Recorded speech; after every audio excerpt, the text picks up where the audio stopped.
What's that? You want to be scared? Come with me.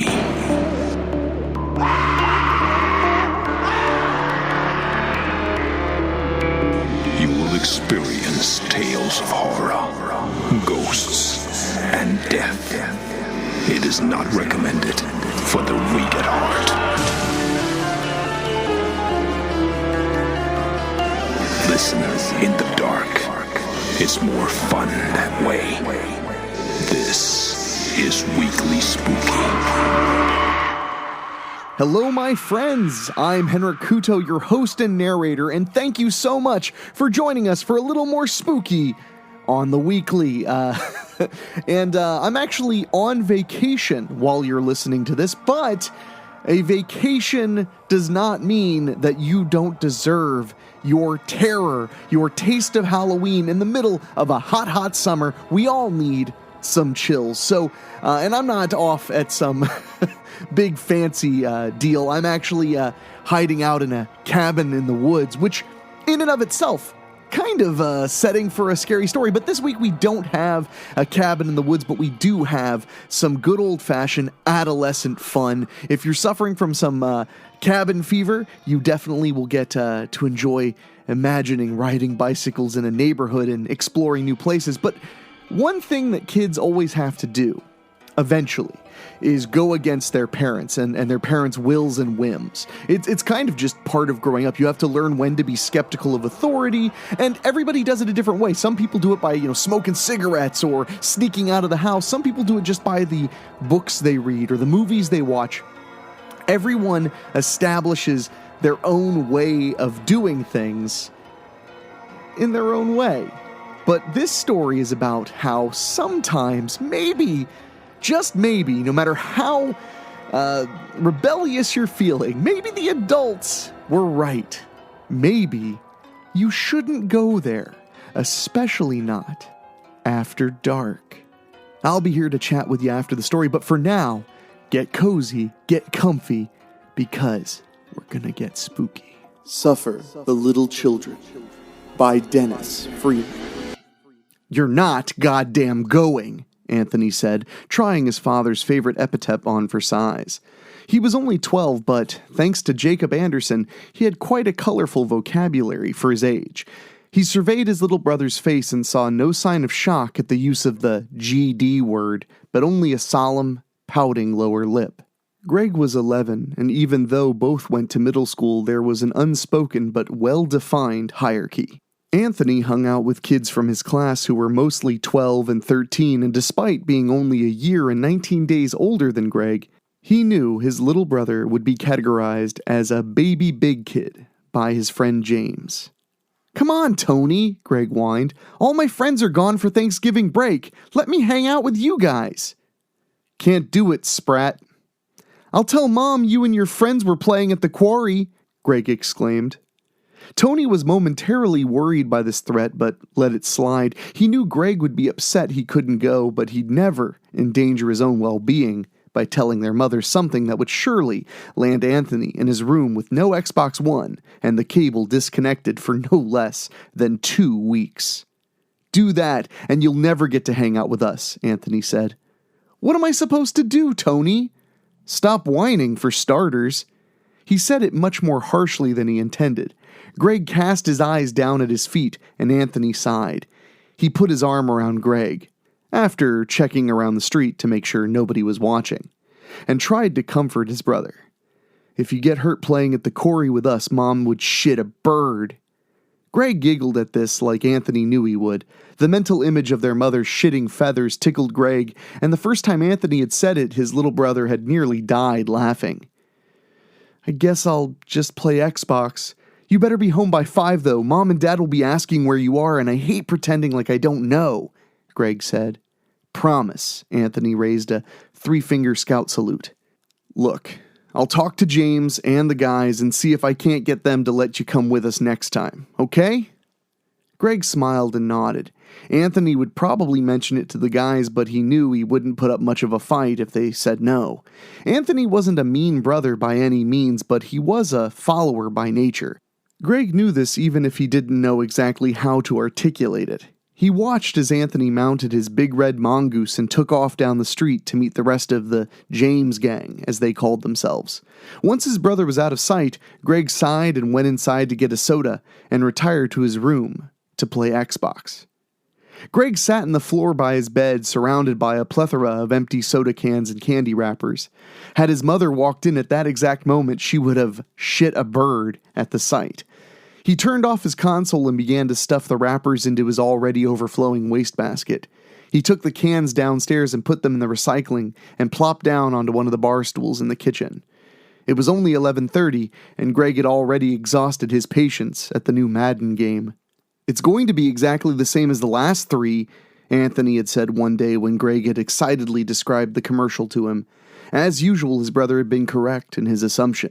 Great graphics aside, the Xbox wasn't keeping Greg's attention, and he started to think about what Anthony and his friends could be doing down at the Quarry. Anthony was only a year older than he was, and Greg couldn't imagine that he and his friends were doing anything that he himself couldn't do. "Fuck it," Greg muttered under his breath.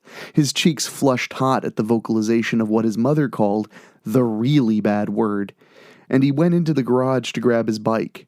He would ride down to the Quarry and see just what his brother's friends were up to. He would go what his father called incognito and watch from afar, at first. He grabbed the backpack his parents had bought him for hiking trips and put on his khakis, which clashed with the black athletic shorts and the orange basketball jersey, but he wasn't out to win any fashion contests. He pulled his curly locks back out of his face and put them into a ponytail. He had had long hair since he was a baby, and with the exception of a handful of trims, he'd always worn his hair long. The older he got, the less serious the teasing about his hair got, and now he even received a few compliments, mostly from girls. Greg mounted his blue Huffy and started off down the street. He rode down Alberta Street and took a detour between a pair of houses on Jackson. The trip itself only took about 10 minutes, but it felt like forever to Greg, whose mind wouldn't stop speculating as to what he'd see when he got there. He wondered if James' gang would be doing dangerous stunts on their bikes, or perhaps they were wrestling by the scummy pond that was in the pit left over from the rainy weather they'd had. They may be hanging out with girls, he thought. This brought a fresh flush to his cheeks. He was 11 and his girls are icky stage had been over for almost a year, but he still wasn't sure about the fairer sex. He had a basic grasp on what boys and girls did together when they were older, but the thought of it still caused a weird mix of emotions he wasn't able to understand. He felt his pants begin to tighten in the crotch and forced himself to think of something else. The last thing he needed was to run into his brother and his friends with a raging hard-on. He wouldn't live that down, not in this lifetime. The next one either, for that matter. Greg dropped his foot down and drug it through the gravel as he decelerated. He approached the edge of the Quarry warily. He saw Anthony's bike parked by some bushes among 4 others and left his own a few feet away. He adjusted his backpack and crouch-walked down the narrow path beaten down by adolescent foot traffic and made his way to the edge of the pit. He looked down and saw the 5 boys who made up the James gang laid out on the rocks by the water that was pooled down there. He didn't see any girls, but he did see that 2 of them were smoking cigarettes. He did a double take when he realized that his brother was one of the ones smoking. A cigarette hung lackadaisically from the corner of his mouth, and his eyes squinted against the smoke as he skipped rocks across the surface of the water. "Mom would shit a bird," he grinned maniacally at this. 2 of the kids looked like they were playing a board game, checkers it looked like, and James and another boy that Greg didn't recognize were talking next to Anthony. Not talking, Greg thought. Arguing. A little shoving match broke out between James and the other boy, and Anthony moved in between them to break it up. He took the cigarette out of his mouth and moved it nimbly between his fingers as he did this. Greg noted that it probably wasn't the first time his brother had smoked. Greg couldn't tell what the boys were arguing about, so he decided he was going to try and sneak to a pile of broken stones about 10 feet away from the boys. He once again began to crouch walk, but avoided the path. "You're a fucking liar," Charles exclaimed. James regarded him menacingly, but Anthony held him back to avoid a full-on fistfight. "I am not. My dad told me the story himself. You're calling my dad a liar, fat ass?" James shouted indignantly. Charles cast his eyes down, not wanting to meet James' angry gaze. He was 13, and although the jibe about his weight hurt, he was still young enough to believe that everything their parents told them was the truth.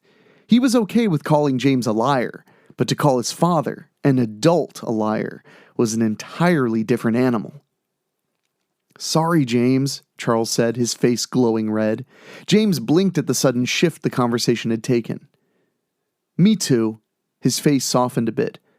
"I'm sorry I called you a fat ass." "It's okay."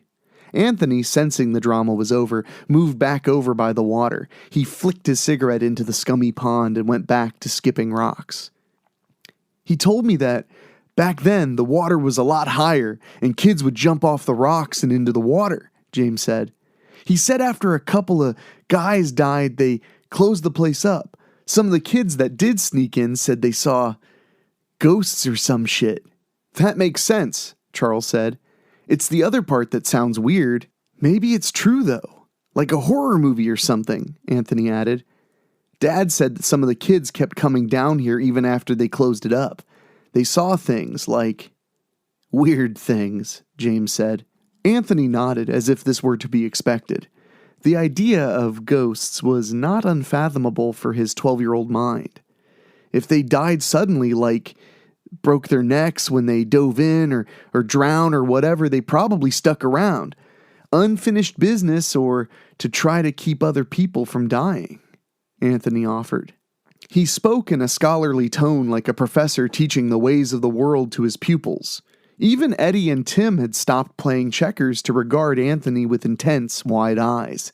Anthony looked up and saw that all his friends were staring at him now. He shrugged his shoulders and smiled. "That's what I think, anyways." James nodded in agreement. This minor gesture made Anthony swell with pride. James was their de facto leader after all, and any praise, spoken or not, was bragworthy. Eddie and Tim went back to their game, Eddie squinting in concentration. "Want to all meet back up here tonight?" James asked. "Sure." "Hey, James." "Yeah?" "I was thinking about something. Can my little brother come with us? I know he's a little younger, but he isn't a spaz or anything." "You want to bring your little brother?" James asked with a chuckle. "Well, yeah, I mean, if you guys don't mind."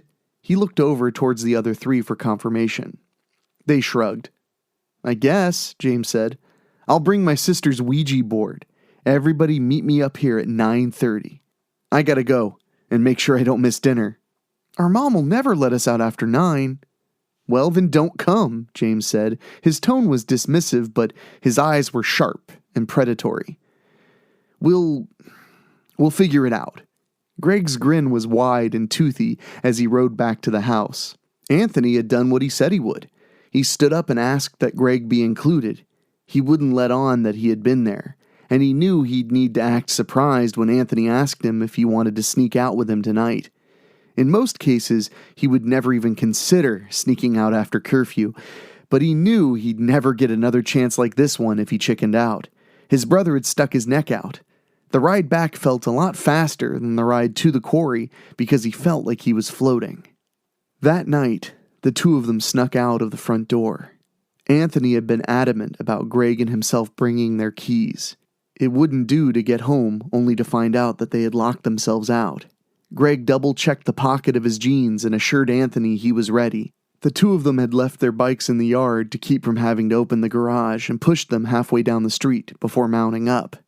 They made their way down the various streets cautiously. The streetlights illuminated the way for most of the trip, but the last half-mile was on the outskirts, where the lights were fewer and far between.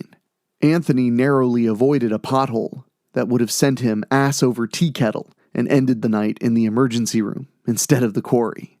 Calling his parents from the ER to tell them he and Greg had snuck out and landed in the hospital would be a surefire way to end up in the morgue shortly thereafter. They parked their bikes where they had stashed them earlier that day, and Greg hit the button on the side of his watch to illuminate the time. It was 9:45, and the two of them moved as quickly as they could without falling down the pit where the rest of the James gang was waiting. They were sitting in a semicircle with candles and the Ouija board sitting in the center.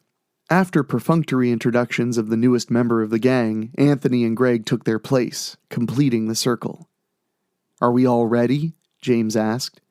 Nobody said anything at first. They only stared at each other. "Ready," Greg said. James acknowledged him with a smile, and soon the others followed suit. "Ready, James," Charles said. "Ready," Anthony said. "Ready," Eddie and Tim said in unison. James nodded again and beckoned them to touch the planchette with him, and of course, they obliged. The second Greg's fingers made contact with the light wood of the planchette, he felt an unnatural chill run up his spine. His balls started to draw up into his body as the first real fear of the night began to sink in. Greg had been nervous when they snuck out of the house because, if they were to get caught, his mother would do far more than shit a bird. She was bound to shit a flock of them. This felt different somehow. It was more unnatural. Greg surveyed the rest of the boys. Their faces were a plethora of silhouetted features, and each of them took on the appearance of skulls. Even Charles's unusually pudgy face appeared gaunt in the candlelight. The pit's pool of water lay stagnant, and the smell of the sludge and algae hung in the air. He was vaguely aware that Anthony's breath was coming out in hitches and jerks. "Are there any spirits here?" James asked suddenly. Greg looked up at him, and even in the low candlelight, he could see that he was going pale. Nothing happened at first, and everyone, Greg included, let out a sigh of relief. He hadn't really expected anything to happen, but the unknown had terrified Greg. Before he could get far into his own inner monologue, the wooden planchette moved, slowly, to the yes on the board. "What in the actual fuck?" Anthony said. Greg looked over at his brother, who was now ghostly white. At a glance, he could see that everyone else was too. Pale, but with a creepy smile that had been plastered to his face, and his eyes appeared to glaze over. "What is your name?" Greg asked. It was out of his mouth before he could stop the compulsion, and Anthony stared at him, mouth agape. Greg opened his mouth to apologize when the planchette once again began to move, until it came to rest on the letter N. They watched in fascination as the word Nergal was spelled out before him. Greg was about to ask it another question when it suddenly started to move again. This time it spelled out Jagon. "I guess there's two of them," James said. "I'm done." Charles pulled his hand back from the planchette and started to get to his feet. James looked at him, pointedly annoyed, and rolled his eyes. "Don't be such a baby." "I'm not being a baby. I'm just done with this shit. This is creepy." "Just sit down." "Fuck you, James. I said I'm fucking done with..." Charles was silenced mid-sentence as a shadow coming from the pond wrapped itself around his throat. His hands flew up to his neck as his air was cut off. Greg screamed and jumped back as he saw tentacles reaching for him. They appeared to be made up of the shadows. Charles' face was turning purple when he fell to the ground, still clutching his throat as the shade dragged him back towards the water. Greg sprung to his feet and turned toward his brother, who was already up and backing away from the tentacles. Eddie and Tim were both fighting against the shadows that had grabbed them by their legs, and James was being dragged by his arm into the water. His screams were ear-piercing at first, but were soon cut short into a gurgle as his face was pulled underwater. Greg would have continued to sit and stare at James as a tentacle wrapped itself around his leg had he not felt someone yank him by the back of his shirt. His collar tightened around his throat as he had a moment of panic. "It has me," he thought, as he pulled forward towards the pool to escape the force pulling him. Anthony spun him around and leaned down into his face. His lips were moving, but Greg couldn't hear him over the sound of guttural, inhuman screaming. Terror was taking over when Anthony brought his hand across his face. Greg blinked wildly and tears began to well up in the corner of his eyes. Anthony had never hit him like that, but suddenly the sound coming out of his mouth was audible. "Run, Greg," Anthony screamed. Greg didn't need to be told twice. He took off in a sprint past Anthony, who followed closely behind him as they beat up the path toward their bikes. Greg was too terrified to look over his shoulder to see if they were being followed and mounted his bike after a running start. He could hear Anthony pedaling behind him. He felt his heart beating out of his chest as he pedaled like a mad bastard trying to beat the devil. When he had cleared the first two streets, he snuck a glance behind him and saw that Anthony was at least 15 feet back. He slowed a bit and allowed him to catch up. As they pulled up to their house, Greg's bike struck the curb and he was thrown from it. He landed hard on his shoulder and rolled onto his back. Anthony came up next to him and bailed off his bike without stopping. He ran to Greg and pulled him up into his lap. They were both breathing hard, and tears were flowing freely as Greg crawled up his brother's body to embrace him. Anthony hugged him back, and soon they were both sobbing and screaming into each other's shoulder. "Thank you so much," Greg said between sobs. "Thank you for grabbing me." "I love you," Anthony said. It seemed to be the only thing he could say. He was still saying it when a black tentacle reached out from the darkness and wrapped them both into a cold embrace. It's just so damn hard to keep kids out of a damn rock quarry, am I right? So, thank you so much. That was Dennis. That was a brand new contributor on the show. He sent in his story to weeklyspooky@gmail.com. Myself and producer Dan gave it a read. We liked it, so we presented it to you. I hope you're all having a really good week. I am, as I said, on vacation, so I recorded this ahead of time because we are not, at least in the first year of Weekly Spooky, we will not miss a single week. It's in the name, for goodness sake. But I do want to take a second to say thank you so much to everybody who's been supporting the show, to how the numbers are growing. I say it every week because I'm so floored by the fact that they're consistently growing. They're consistently gaining momentum, and I just want to thank you, and I especially want to thank all the people who keep signing up on Patreon for as little as $1 a month to support this podcast, along with a lot of other cool content, spicy photo sessions, and stuff like that. But I also need to especially thank our podcast shout-out boosters: Jeff Hilton, Jason Limberg, Karen Wiemet, Jack Kerr, Craig Cohen, Rob Fields, and Kevin Fry. Thank you all for supporting the show. Thank you guys for listening every single week. We will be back next Wednesday with some good and scary stuff. I am, hopefully, weather permitting, as you're hearing this, I am out on a little lake in a kayak, just trying to live a little bit of my best life after being stuck in my home for 4 months. And thank you guys for joining along with me. Also, in the coming weeks, I keep teasing it, and I will keep teasing it until October, but we are going to have more information about a very special project involving many of your favorite Weekly Spooky authors. Something that you might be able to buy and put on your coffee table this Halloween season. But I've said too much already, so I'm going to get out of here. Thank you again for listening. Go to weeklyspooky.com to find out anything you want to know about the show, and also share it, subscribe, and I will talk at you later. Thank you for listening. Make sure to find your way back next week. But for now, you're safe. Trust me.